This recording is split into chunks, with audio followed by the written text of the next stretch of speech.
On the presets, I'm gonna go to modulation. Then after that, I'm gonna go to parametric EQ2. And on parametric EQ2, I'm gonna click here on presets on 40 Hertz, and then I'm just gonna reduce a little low end frequencies from right here.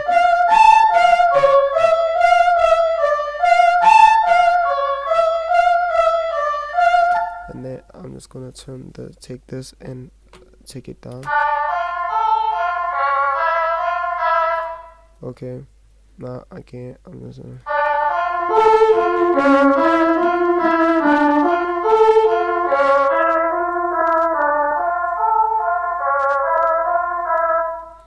okay, one more time I'm gonna take it up like that.